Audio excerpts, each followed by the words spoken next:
અને પછી તેનું વિસ્તરણ થયું. સૂર્યની ફરતે ઘૂમતા ગ્રહો બન્યા. તમે અને હું બન્યા. અને મેં पीछे से बना આ રોબોને બનાવ્યો. હું મિયા ફુસ્કી. આપ સૌનું સોલાર સિસ્ટમ થિયેટરમાં સ્વાગત છે. તમે મને બનાવ્યો એ બરાબર, પણ સાહેબ તમને કોણે બનાવ્યા? ચૂપ થા મૂર્ખ. એ ભૂલ નહીં. તું માત્ર એક રોબો છે. તારી પાસે તારું પોતાનું મગજ નથી. તું મારો નોકર છે. તું મને આવા પ્રશ્નો કેમ પૂછી શકે? સારું સારું, પણ સાહેબ તમને કોણે બનાવ્યા? ઓહ, આ તે કેવો મૂર્ખ છે. પણ સાચું કહું તો ઘણીવાર આ રોબો લાખો રૂપિયાના પ્રશ્નો પૂછે છે. આ એક એવો જ અઘરો પ્રશ્ન છે. આપણા ગ્રહ પર જીવનનું સર્જન કેવી રીતે થયું? ખરેખર કહું તો હું પણ તેનો જવાબ જાણતો નથી.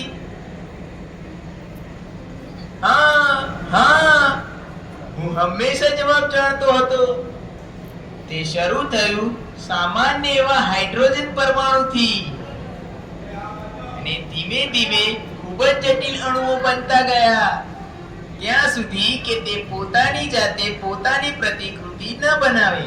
પણ સાહેબ હોયલે અને વિક્રમાસિંઘે તો એમ કહ્યું હતું કે જીવનનું બીજ તો બાહ્ય અવકાશમાંથી પસાર થતા ધૂમકેતુ દ્વારા આવ્યું હતું. શું તું ચોક્કસપણે કહી શકે? ના સાહેબ, હું તો નહીં, પણ હોયલે અને વિક્રમાસિંઘે કહ્યું હતું. પણ હું ચોક્કસ છું. તેની શરૂઆત સમુદ્રોમાં અમીબા દ્વારા થઈ હતી, અને પછી વધારે ને વધારે જટિલ સજીવો પાણીમાં બનતા ગયા. પછી આવ્યા એમ્ફિબિયન્સ, મોટા રેપ્ટાઇલ્સ અને મેમલ્સ. પ્રાઇમેટ્સ. એ ચાલે જા, દૂર થઈ જા. અમે ખૂબ અગત્યની ચર્ચા કરી રહ્યા છીએ. અને પછી મનુષ્ય બન્યા. નહીં સાહેબ, અંતે और તો पीछे से करेंगे। મિયા ફુસ્કી અને રોબોટ બન્યા. एक तरफ का नहीं आएगा। આ અને પછી આવ્યા આપણી કલ્પના શક્તિ અને અનુમાન. ચૂપ થઈ જા મૂર્ખ રોગો. તું નકામી વાતો કરે છે. શું છે આ કલ્પના શક્તિ? શું છે અનુમાનો? એ તો હું સાહેબ, બાહ્ય અવકાશીય જીવ ઈટી. શું તમે વાસ્તવમાં છો? હા, હું અસ્તિત્વ ધરાવું છું, પણ માત્ર તમારી કલ્પનામાં. હું અહીં છું. હું અહીં પણ છું.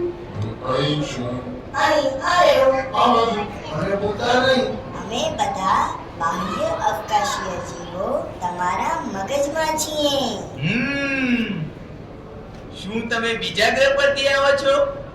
નહીં સાહેબ, તે શક્ય નથી. ભૂતના ટચુકડા ગ્રહ તરફ જુઓ, જે સૂર્યથી એટલો નજીક છે કે ત્યાં રહેલ દરેક વસ્તુ સળગી જાય. પછીના ગ્રહ તરફ જુઓ, શુક્ર. તેનું વાતાવરણ કાર્બન ડાયોક્સાઇડ થી ભરપૂર છે. ત્યાં કોઈ પણ જીવંત વસ્તુ રહી શકે નહીં. અને આપણે ચંદ્ર વિશે તો જાણીએ છીએ કે ત્યાં જીવનના કોઈ સંકેત નથી. આપણે મંગળ પર રોવર્સ મોકલ્યા, પણ ત્યાં પણ જીવન નથી. ગુરુ ખૂબ જ ભારે છે. તેના વાતાવરણમાં કોઈ પણ ચીજનો ભૂક્કો થઈ જાય. અને પછી શનિ, યુરેનસ, નેપચ્યુન સૂર્યથી ખૂબ જ દૂર હોવાથી ખૂબ જ ઠંડા છે. ત્યાં રહેલ દરેક ચીજ વસ્તુ થીજીને મૃત્યુ પામી જાય. અંદાજિત રીતે પ્લુટોના પાડોશ વિશે કંઈ કહી શકાય નહીં. હવે લોકો ક્યુપર કુપર બેલ્ટના બાહ્ય અવકાશીય પદાર્થો વિશે વાત કરવા લાગ્યા છે, જેવા કે ક્વાવાર, વરુણ, સેડના, ઝીના ઇત્યાદિ ગ્રહોનું સ્થાન મેળવવા માટે ઉમેદવારી નોંધાવી ચૂક્યા છે કે જેઓ સૂર્યમાળાની પરિઘ પર આવેલ છે. આપણે તેમના વિશે થોડું જાણીએ છીએ, પણ તે પણ સૂર્યમાળાના સભ્યો છે.